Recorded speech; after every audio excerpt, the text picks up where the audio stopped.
Hey guys, happy Black History Month. I got some new magazines, and one of the magazines I got was about Harriet Tubman. I was drawn to Harriet Tubman because learning about Harriet Tubman, we learned in school that she had psychic abilities. Psychic means you can predict the future, like you know what's going to happen ahead of time. And she didn't used to have this ability, but she ended up with some sort of head injury, and then she would have these psychic dreams or visions. And so she formed the Underground Railroad. And what the Underground Railroad was it was a set of houses where different slaves could go stay while they were trying to make it further up north so that they didn't have to be slaves anymore. And Harriet Tubman was usually ahead of the game with people trying to capture the slaves because she could predict when they were going to come their way. So, this is a National Geographic Kids magazine, Harriet Tubman by Barbara Kramer. And there's another picture of her in a long dress. Maybe I'll lift this screen up a little bit. I don't know, but yeah, there she is in a long dress. And okay, who was Harriet Tubman? Harriet Tubman, when she was about 46 years old. Harriet Tubman was born a slave. This meant she was not free. Even as a child, she had to work hard for her owner or master. She had to do as she was told. She could not leave his farm. As a young woman, Harriet made a daring escape to freedom. Then she put her own life in danger again to lead other slaves to freedom. She is a hero to many for being so brave. And then it has a definition at the bottom.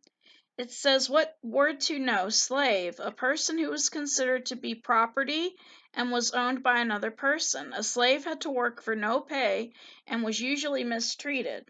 That means they were usually abused. A girl called Minty. Harriet Tubman was born in Dorchester County, Maryland, USA, around 1822. Her parents named her Araminta. They called her Minty. Later, she changed her name to Harriet. Harriet was also her mother's name. Harriet and her 8 brothers and sisters spent their early years in a cabin much like this one. See the cabin? No one knows Harriet's exact birth date. Her parents could not record it because they could not read or write. And then it shows an example of slaves working long hours on a farm. When Harriet was about 6 years old, her master sent her away to work on other farms. She cleaned houses and later worked in the fields. At night, she cried because she missed her family. And these are in her own words. It says, I used to sleep on the floor, and there I'd lie and cry and cry. I don't want to sleep on a floor. And I don't think anyone would want to lose their family. One day when Harriet was a teenager, she went to the store for supplies. There was another slave at the store. He ran from an overseer. The overseer grabbed a 2-pound weight from the counter and threw it at the fleeing boy. It missed him and it hit Harriet in the head instead. Okay, I was wondering how she got her head injury. For the rest of her life, Harriet had terrible headaches. She also fell asleep suddenly, even when she was talking or working. And here's a word to know. Overseer is a person who was in charge of a master's slaves. And here's where she was hurt. Harriet was badly hurt at this village store in Bucktown, Maryland. It is now a museum, for historical purposes. In her time, in the 1820s, growing up as a slave was very different from growing up as a child who was free. School. Slaves could not attend school. Teaching them to read or write was against the law in some states. An education would give them power. Home. Here's a cabin. Slaves lived in small cabins with dirt floors. Whole families were crowded into one room. They often had no beds, so they slept on straw on the floor. And this is what I was telling you about at the beginning, Underground Railroad. Some slaves escaped from their masters through the Underground Railroad. The people who led them to slavery were called, oh, not led them to slavery, sorry. The people who led them to safety were called conductors. Okay, rights. Slaves had no rights and were usually mistreated. They were listed as property along with their owners' animals. They could be sold to other masters to work without pay at any time. Children were often taken from their parents to be sold. Words to know. Underground Railroad. Not a real railroad, but a secret network of people who helped slaves escape to freedom. Rights. Basic freedoms protected by law, such as the right to live, learn, and work as one chooses. So that's what rights are. Escape. In 1844, Harriet married John Tubman, a free black man. She dreamed of being free too. The Mason-Dixon line marked the border between the slave state of Maryland and the free state of Pennsylvania, but in time that name came to stand for the dividing line between all slave and free states. Okay, see, that's something I didn't know, because I thought, most of up north was freedom, but apparently, Maryland's kind of up north, and that wasn't, free. And then it gives us a map, the United States in 1844. The free states were up here in yellow, like New York and Pennsylvania, and the slave states were down here, and of course Maryland is listed as a slave state. At that time, the United States was divided. There were free states in the north and slave states in the south. Harriet wanted to escape to a free state, but John would not go with her. It was against the law to help a slave escape. Word to know. Free state, a U.S. state that did not allow people to own slaves. So the North was kind of more progressive than the South. By progressive, I mean like more open-minded. And you'll find that even that's true today, like with the North. I learned from a history teacher they have better schools up north sometimes than the South. Now here's an actress portraying Harriet Tubman in a movie about her life. In 1849, Tubman learned that she was going to be sold by her master, so she made a plan to escape. One night, when everyone was sleeping, Tubman crept out of her cabin. She went to the home of a white woman who hid her. The woman also gave Tubman the names of others who would help. Tubman was now on her way north using the Underground Railroad. People who traveled the Underground Railroad were called passengers. Safe houses where they could hide were called stations. Okay, I thought she created it. I didn't know the Underground Railroad existed before she did. All right. Tubman arrived at night. It was easier to hide from slave catchers in the dark. One night, a man let her ride in the back of his wagon. Most of the time, Tubman walked. She traveled 90 miles north to Pennsylvania, USA. Were to know, slave catchers, men who were paid rewards to find escaped slaves and return them to their masters. While making their way to freedom, people sometimes hid in the back of a wagon. They were covered with straw or grain bags so no one would see them. And then in this picture it said in 1849 there was a law that said owners could take back their slaves, even from free states. Tubman could live and work as a free person in that state, but there was still danger. Slave catchers could find her and take her back to her master. In her own words, I looked at my hands to see if I was the same person now that I was free. Helping others. There's Philadelphia, Pennsylvania in 1850. Tubman went to Philadelphia. She cleaned homes and worked as a cook at a hotel, but she could not stop thinking about her family. She wanted them to be free too, so she became a conductor on the Underground Railroad. In her own words, "My home, after all, was with the old folks and my brothers and sisters. I was free, and they should be free also." Her first rescue was in December 1850. Tubman's niece and her niece's two children were about to be sold. Tubman helped them escape. This drawing shows Tubman leading others to freedom.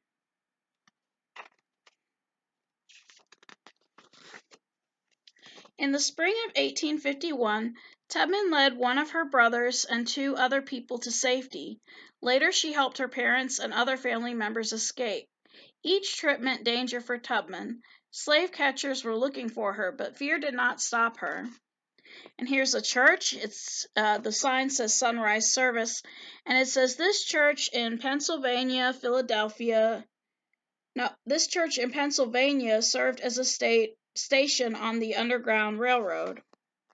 All right, and here's another fact. Tubman fooled some slave catchers by holding up a newspaper like she was reading it. They knew she couldn't read, so they walked right past her. Tubman's master posted a notice in the newspaper offering $100 for her return. Today, that would be like offering more than $3,000. From 1850 to 1860, Tubman made a total of 13 trips back to Maryland. She bravely led about 70 people to freedom. In her own words, "I can say what most conductors can't say. I never ran my train off the track, and I never lost a passenger." And let's see. 6 cool facts about Harriet Tubman. Tubman earned the nickname Moses for her work as a conductor on the Underground Railroad. Moses was a man who led his people to freedom from slavery in ancient Egypt. And there's a hymnal she had. A hymnal is a book of songs to God. Tubman used music to send secret signals to the people she led to freedom. When she sang a song such as "Bound for the Promised Land," they knew it was time to leave. Tubman was honored with 2 U.S. postage stamps in 1978 and 1995. And in 2016, when leaders wanted to change the face on the $20 bill, Tubman was the favorite choice. See, a lot of people don't like the fact that Andrew Jackson is on the $20 bill because Andrew Jackson made Native Americans walk the Trail of Tears, and a lot of Native Americans died. So today, like a lot of Native Americans, they won't carry a $20 bill because they don't like Andrew Jackson. They'd rather carry like $10 bills, $5 bills. That was something I learned from my history teacher. People around the world admire Tubman. In 1897, Queen Victoria of England gave Tubman a silver medal and a silk lace shawl. I guess that's the shawl. And here's a statue of Harriet Tubman. This statue of Tubman stands in the Harlem area of New York City. Later in her life, Tubman worked for equal rights for women. She gave speeches about her life and about fair treatment of all people. 2 national parks honor Tubman and her work: the Harriet Tubman Underground Railroad National Historical Park in Maryland and the Harriet Tubman National Historical Park in New York, USA. In 1859, Tubman moved from Pennsylvania to this home in Auburn, New York. It's now part of the Harriet Tubman National Historical Park. All right. A secret spy. In 1861, the Civil War began between free states in the North and slave states in the South. Tubman believed the war would lead to freedom for slaves. She wanted to help. She worked as a nurse to Northern soldiers. She was also a spy. She would sneak behind enemy lines to gather information for the North. No one took notice of a woman who seemed to be just another slave. Here's another picture of her. In June 1863, Tubman led a surprise military attack in South Carolina, freeing more than 750 slaves. She was the first woman to lead a Civil War raid. So Harriet Tubman did a lot of things besides just the Underground Railroad. More work to do. This is the city of Auburn, New York, as it appears today. After the war, Tubman went home to Auburn, New York. She had lived there since 1859. Her parents lived with her. Her home was also a place where newly free people could go. Tubman's husband, John, never did join her in the North. He died in 1867. 2 years later, she married Nelson Davis. They adopted a daughter, Gertie. So this is Tubman, and this is Nelson, and this is their daughter, Gertie. And then it gives you a timeline at the bottom of all the things that happened. She was born around 1822 in Dorchester County, Maryland. In 1835, she suffered her head injury. In 1844, she married John Tubman. In 1849, she escaped to freedom. In 1850, she became a conductor on the Underground Railroad. And in 1859, she bought her own home in Auburn, New York. Today, the Harriet Tubman Home for the Aged is a national historic landmark that people can visit. In 1908, Tubman opened a home in Auburn for elderly African Americans. She moved into the home herself when her health began to fail. Tubman died on March 10, 1913. She was about 91 years old. Tubman was brave and kind. Today, her story inspires many people to fight for equal rights and to always help others. This is Tubman in 1911 when she was about 89 years old. And then, of course, it goes with the timeline again at the bottom. 1862 to 1864, works as a nurse and spy for the North during the Civil War. 1869, marries Nelson Davis. 1874, adopts a daughter, Gertie. 1880s, becomes active in the fight for equal rights for women, including the right to vote. In 1908, opens the Harriet Tubman Home for the Aged. And in 1913, dies on March 10th. So that's it. The only thing left is like a little quiz, and I'm not going to make you guys take a quiz. You get enough online school as it is. And these are the definitions in the back. But this was a level 2, which is reading independently. I hope you enjoyed the book or the magazine. And happy Black History Month, guys. Talk to you later.